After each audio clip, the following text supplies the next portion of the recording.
একজন সাকসেসফুল ব্যক্তি অর্থাৎ একজন সফল ব্যক্তি।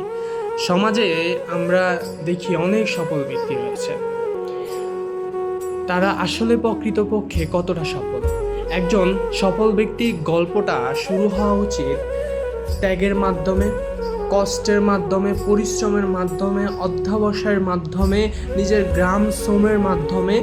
তারপরে সে সফল হলে সে সফল ব্যক্তি। কিন্তু ঘুষ খেয়ে, দুর্নীতি করে, অবৈধভাবে টাকা ইনকাম করে লাখ লাখ কোটি কোটি টাকার মালিক হলে সে সফল ব্যক্তি নয়। আমরা তাকে সফল ব্যক্তি বলতে পারি না।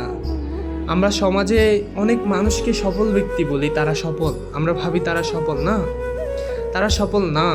সফল মানুষ তাকে বলে না যে মানুষটা অবৈধভাবে ইনকাম করে কোটি কোটি টাকা বানাইছে, সে সফল না। সফল মানুষ ওই মানুষটা যে মানুষটা নিজের শ্রম, ঘাম, পরিশ্রম, রাত দিন পরিশ্রম করে নিজের একটা স্থান তৈরি করছে, নিজের থাকার মতো, চলার মতো, সমাজের একটা নাম তৈরি করছে, নিজের ব্যক্তিত্ব দিয়ে, নিজের সততা দিয়ে, নিজের ছোটবেলা থেকে ছোট থেকে গড়ে তোলা, আস্তে আস্তে আস্তে আস্তে গড়ে তোলা, নিজের অধ্যবসায় দিয়ে, নিজের পরিশ্রম দিয়ে সেই প্রকৃতপক্ষের পরিশ্রমিক মানুষ, সেই প্রকৃতপক্ষের একজন সাকসেসফুল ব্যক্তি, একজন সফল ব্যক্তি।